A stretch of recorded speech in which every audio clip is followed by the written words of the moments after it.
भारतीय संस्कृति में कुछ ऐसी चीज़ें हैं जिनके पीछे वैज्ञानिकता है, लेकिन हम उनको समझ नहीं पाते। हमें ये लगता है कि ये केवल बिना आधार के काम कर रहे हैं। जैसे मान लीजिए कि भारत के लोग तिलक लगाते हैं, तो तिलक क्यों लगाते हैं, इसके पीछे उनके अंदर ये कौन सा गुण आया कि भारत के लोग तिलक बरसों से लगाते आए, ऐसा किसी और संस्कृति में नहीं है। तो भारत के लोग बार बार तिलक क्यों लगाते हैं? तो आप यहाँ देखो, तो मान लीजिए कि ये मनुष्य है, तो उसके अंदर जो होता है, उसका जो पूरी नर्व्स होती हैं, उसको नाड़ी बोलते हैं। उनका जो कंट्रोल पॉइंट होता है उसको बोलते हैं आज्ञा चक्र। और वो आज्ञा चक्र जो होता है आपकी भौहों के पीछे होता है, और वहाँ आके आपकी सारी नाड़ियाँ मिलती हैं। तो ये आपका जो सूक्ष्म शरीर होता है, इसको सूक्ष्म शरीर कहते हैं, उसमें आपकी नाड़ियाँ आपकी आँखों भौहों के पीछे आके मिलती हैं, और यहाँ से ही उस पर आदेश जो होता है उसका चलता है। यहाँ आपका कंट्रोल रहता है। इसके ऊपर होता है सहस्त्रार चक्र। इसके ऊपर जो होता है उसको बोलते हैं सहस्त्रार चक्र। और सहस्त्रार चक्र इसको बोलते हैं जो होता है जिन व्यक्तियों में पूर्ण ज्ञान हो जाता है, उनका ये चक्र खुल जाता है, इसको परमानंद की अवस्था में रहते हैं। यहाँ आपका कंट्रोल नहीं चलता क्योंकि ये डिविनिटी से कनेक्शन हो जाता है। इसके नीचे जो आज्ञा चक्र होता है, वहाँ व्यक्ति के यदि ऊर्जा जागृत हो जाती है तो उस व्यक्ति का समाज के ऊपर कंट्रोल आ जाता है, उस व्यक्ति का अपनी इच्छाओं पर, इंद्रियों पर कंट्रोल आ जाता है। तो इस कंट्रोल को बढ़ाने के लिए या इस कंट्रोल पर जो प्रयोग किए गए, उनका परिणाम जो था वो तिलक था। तो इंडिया में जो गहरे से गहरे प्रयोग किए गए, उनमें से एक प्रयोग किया गया कि व्यक्ति के आज्ञा चक्र को बार बार हम प्रभावित करें। तो उसके लिए हमने पुरुषों पर भी प्रयोग किए और हमने स्त्रियों पर भी प्रयोग किए। पुरुषों पर क्या किया कि बार बार उनको तिलक लगाया, तो बार बार उनका आज्ञा चक्र जागृत होता है, तो उनकी इच्छा शक्ति बढ़ती है और वो अपने बल को ज़्यादा अच्छे से महसूस कर सकें, अपनी इंद्रियों को बेहतर तरीके से नियंत्रित कर सकें। तो हमने उस चीज को बढ़ाने के लिए आज्ञा चक्र को बार बार बढ़ाया और उसे हमने अपनी संस्कृति से जोड़ा। तो हमें जो लगता है आज की जो तिलक लगाया हुआ, शंकर जी के माथे पे तिलक लगा हुआ है या किसी और देवी देवता के माथे पे हम बार बार तिलक क्यों लगाते हैं, इसके पीछे लॉजिक यही है कि आपका जो डिजाइन है उसमें जो कमांडिंग सेंटर है वो आज्ञा चक्र है, और आज्ञा चक्र पर हम बार बार स्ट्राइक करते हैं या उसे प्रभावित करते हैं। जब आप किसी की आंखों में आंखें डाल के देखते हो तो क्या होता है? जब आंखों में आंखें डाल के देखते हो तो आप उसके आज्ञा चक्र से उसको कंट्रोल कर रहे होते हो। तो आप यदि आपका आज्ञा चक्र व्यवस्थित है, तो कहते हैं ना जिसको बहुत अच्छा कॉन्फिडेंस है तो आंखों में आंखें डाल के बात करता है, या उसकी पर्सनालिटी होती है जो बैलेंस होती है, वो बड़ा कॉन्फिडेंट होता है और उसका आई कांटेक्ट बेटर होता है, तो लोग आई कांटेक्ट बेटर करने की सलाह देते हैं। तो यदि आपका आई कांटेक्ट बेटर है तो आपका कॉन्फिडेंस बेटर होगा और फिर आप जो भी काम करोगे उसमें आपका कॉन्फिडेंस दिखेगा। आपकी जैसे मान लीजिए बिजनेसमैन है और आपके अंदर जो आपकी ऊर्जा है वो अलाइनमेंट में है, तो अलाइनमेंट में होगा तो आप ग्राहक की आंखों में आंखें डाल के बात करोगे। और इसका मतलब ये नहीं है कि आप उसको अटैक करोगे। एक वो आंख होती है जिसको आप देखते से डर जाते हो, तो अटैकिंग आई होती है। यदि मान लो आपका बैलेंस एनर्जी हो जाएगी तो आप जब किसी को देखोगे तो उसमें सौम्यता रहेगी। सौम्यता रहेगी तो जो वो व्यक्ति होगा वो आपसे जल्दी प्रभावित होगा, और आप जब बोलोगे तो आपकी बातों को जल्दी से ग्रास्प करेगा। तो हम देखते हैं कई दुकानदार होते हैं, उनकी बातों को ग्राहक लोग जल्दी से सुन लेते हैं, उनसे प्रभावित हो जाते हैं।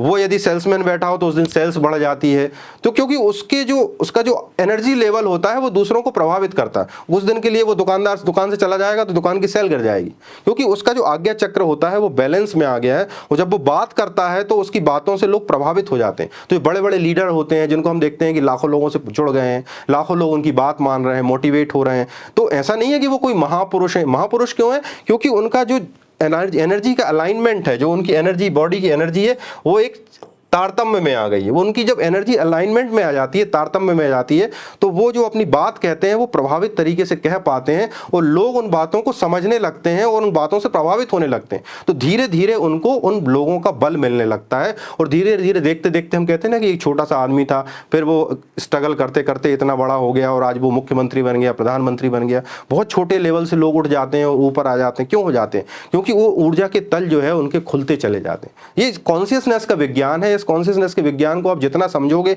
अपने जीवन की कॉन्शियसनेस या अपनी चेतना को आप उतना उठा सकते हो। आपकी चेतना बढ़ेगी तो आपके जीवन की जो उन्नति है वो बाई प्रोडक्ट में बढ़ती चली जाएगी, क्योंकि जो चेतना का जो साइज होता है उस साइज के अनुसार आपके जीवन की घटनाएं बढ़ती चली जाती हैं। हम कहते हैं ना कि कुछ लोग डरे हुए रहते हैं, सहमे हुए रहते हैं, दरवाजे बंद करके अंदर बैठे रहते हैं, क्योंकि उनकी चेतना सुकड़ रही है। वो किसी से बात नहीं करना चाहते, किसी से मिलना नहीं चाहते, क्योंकि वो उनकी जो कॉन्शियसनेस होती है वो डरी हुई है, बैठी हुई है। और जो व्यक्ति ओपन हार्टेड होता है वो सबसे मिलता है, वो डरता नहीं है, वो आगे बढ़ता है। तो जो व्यक्ति ऐसा होगा तो उससे ज़्यादा लोग मिलेंगे, ज़्यादा लोग प्रभावित होंगे। तो जितने ज़्यादा लोग प्रभावित होंगे, जितना अच्छा वो करेगा, उससे क्या होगा, उसकी एनर्जी बढ़ती जाएगी। तो वो जिस भी परिक्षेत्र में चाहेगा उस परिक्षेत्र में उसकी प्रोग्रेस भी होगी, जिसको हम सांसारिक रूप से प्रोग्रेस कहते हैं। आध्यात्मिक रूप से ये बेसिकली आपकी ऊर्जा है जो बढ़ती जा रही है। तो ऐसे ही हमारे देश में एक और हमारा बड़ा महत्वपूर्ण बिंदु है कि हमारे देश में हम बड़ों के पैर छूते हैं। तो पैर छूने को हम समझते हैं कि ये कोई हमारी परंपरा है। पैर छूना परंपरा तो है, लेकिन क्या इसके पीछे कोई विज्ञान है? क्या ऐसा कोई कारण है जिस कारण से हम बार बार पैर छूने को प्रेरित करते हैं कि हमारा कोई बड़ा है तो पैर छुओ? तो पैर छूना बड़ा गहरा विज्ञान है। वो पैर छूने की जो परंपरा आई, वो उसके पीछे लॉजिक ये है कि जो हमारे देश में जो पहले बुजुर्ग होते थे या साधु सन्यासी होते थे, उनने पूरे जीवन का तप इकट्ठा किया होता था। तो यदि हम फिजिकली देखें तो एक व्यक्ति जो बैठा हुआ है, मान लीजिए कि ये व्यक्ति है और ये बैठा हुआ है, तो इसका जो बॉडी में एक करंट है, चारों तरफ एक आवरण होता है, करंट होता है। और ये जो करंट होता है, ये जो नुकीले हिस्से होते हैं, ये इसके जैसे आप कभी देखो जो नुकीला पॉइंट होता है वहां आप टच करोगे तो करंट लगेगा। तो जैसे उंगलियां हैं, नाखून है और पैर के नाखून है, तो यहां करंट के पॉइंट बन जाते हैं। तो यदि कोई व्यक्ति ऐसा हो, ये भौतिक रूप से मैं समझा रहा हूं, इसका आध्यात्मिक अर्थ नहीं। यदि कोई व्यक्ति ऐसा है जिसके अंदर बहुत अधिक चार्जिंग पॉइंट है, जिसके अंदर बहुत शक्तियां हैं, और आप उसके चरणों में झुकते हो, तो वो क्या होता है, गिविंग हो जाता है। और ये आपका आज्ञा चक्र है, और ये आपका जो है एनर्जी के पॉइंट से, इस एनर्जी से यहां ट्रांसमिशन हो जाता है। तो ये ऊर्जा जो है आपको ऊर्जा दे देती है। आप थका हुआ महसूस कर रहे हो, डरा हुआ महसूस कर रहे हो, आपके निर्णय स्थायी नहीं है, आपका जीवन अच्छा नहीं चल रहा है, क्योंकि आप डरे हुए, आप में ऊर्जा की कमी है। फिर आप कहते हो किसी साधु संत के पास गए, कहीं गए और हमें शक्ति मिल गई, और फिर हम लौटे, उसके बाद हमारा धंधा अच्छा चलने लगा। क्यों चलने लगा? क्योंकि आपका जो डर था वो आपकी ऊर्जा के स्तर को गिरा देता है, और आप कहीं जाते हो और आपने वो ऊर्जा जो है ट्रांसमिशन से ले ली। तो ये चीज लोगों ने ऑब्जर्व की कि ऊर्जा को हम कहीं से ले आते हैं। तो हमारे यहाँ इस चीज को प्रचलन आता गया, और हम बार बार ये सजेस्ट करते हैं कि लोगों के सामने झुकें। तो लोग क्या है, उसको कस्टम की तरह लेते हैं और एक फॉर्मेलिटी के लिए पैर पड़ते हैं। तो उससे कुछ नहीं होने वाला है। वो केवल एक परंपरा का या एक ज्ञान का दुरुपयोग है, या ज्ञान की बुरी अवस्था है, लेकिन फिर भी वो टिकी हुई है, क्योंकि समाज में हम उन चीजों को चलन में ले आते हैं। लेकिन यदि इसके पीछे की बहरी आध्यात्मिकता समझी जाए, ऐसे लोगों को समझा जाए जिन्होंने अपने भीतर कुछ ज्ञान इकट्ठा किया हो, ऊर्जा या बल इकट्ठा किया हो, तो वहां से आप ले सकते हो। और ये परंपराएं वहीं से विकसित हुई। बाद में धीरे धीरे ये परंपराएं जो हैं वो ऐसे रूप में आ जाती हैं हमारे सामने कि हमारी मजबूरी बन जाती है, और हमें उनसे कोई फल नहीं मिलता। तो हम कहते हैं कि ये जो परंपराएं हैं ये व्यर्थ हैं, इनका कोई वैज्ञानिक आधार नहीं है। लेकिन भारत में जो भी संस्कृति में जो चीज़ें आई हैं वो बहुत अधिक एक्सपीरियंस के बाद आई हैं, और उस एक्सपीरियंस को हमने संस्कृति में डाला है, और उसी डालने के कारण वो इतनी टिकाऊ बनी है। यदि आप इनको समझना चाहते हैं तो मेरे चैनल को लाइक करें, सब्सक्राइब करें। आपने बहुत ध्यान से सुना, इसके लिए धन्यवाद। हरे कृष्ण।